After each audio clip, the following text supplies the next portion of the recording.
સમાચાર વિસ્તારથી જોઈશું। રાજ્યમાં ફરી એક વખત 5 દિવસ વરસાદી માહોલની હવામાન વિભાગ દ્વારા આગાહી કરવામાં આવી છે। ઓડિશા આંધ્રપ્રદેશ પર બનેલા ડિપ્રેશનને કારણે ગુજરાતમાં ફરી એક વખત જોવા મળશે વરસાદ। આજે ભરૂચ, સુરત, નર્મદા, તાપી અને નવસારીમાં સામાન્યથી લઈને મધ્યમ વરસાદની આગાહી કરવામાં આવી છે।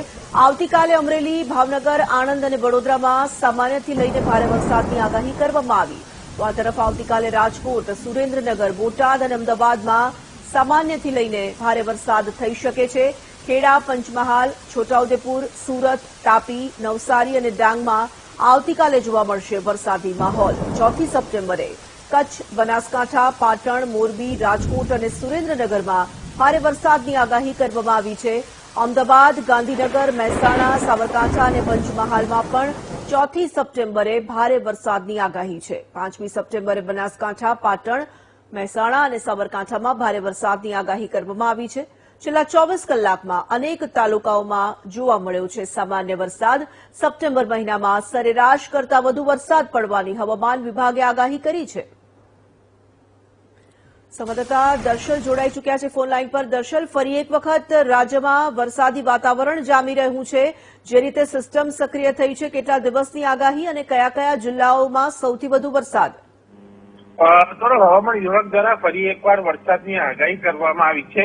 જે પ્રકારે ઓડિશા અને આંધ્રપ્રદેશ ઉપર એક ડિપ્રેશન બન્યું છે, જેના કારણે ગુજરાતની અંદર પુનઃ વરસાદી માહોલ જે છે તે જોવા મળી રહ્યો છે। જેમાં આગામી 5 દિવસ માટે આ વરસાદની આગાહી છે, જેની અંદર લગભગ જો વાત કરીએ તો દક્ષિણ ગુજરાત સાથે સૌરાષ્ટ્રના જિલ્લાઓ માટે ભારે વરસાદની આગાહી કરવામાં આવી છે। આજની જો વાત કરું તો આજે ભરૂચ, સુરત, નર્મદા સહિત આસપાસના જે જિલ્લાઓ જે છે ત્યાં ઓરેન્જ એલર્ટ સાથે છૂટાછવાયા ભારે વરસાદની આગાહી કરવામાં આવી છે। જ્યારે અમરેલી, ભાવનગર, આણંદ, વડોદરા, પંચમહાલ, છોટાઉદેપુર અને દાહોદમાં યલો એલર્ટ સાથે ભારે વરસાદની આગાહી કરવામાં આવી છે। આ જ પ્રકારે આવતીકાલે 4 સપ્ટેમ્બર, 5 સપ્ટેમ્બરે અલગ અલગ જિલ્લાઓમાં જે છે તે ભારે વરસાદ એટલે કે યલો એલર્ટ, ઓરેન્જ એલર્ટ જે છે તે આપવામાં આવ્યું છે અને 24 કલાકમાં આજે સામાન્ય વરસાદ પણ નોંધાયો છે।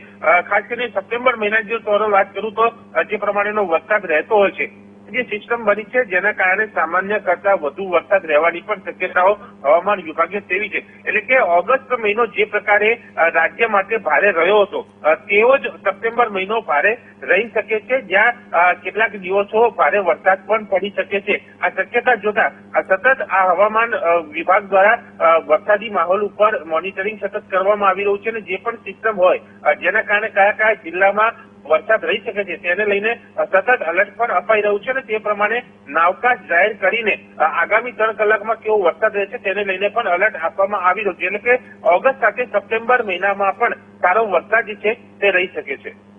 ધન્યવાદ દર્શલ।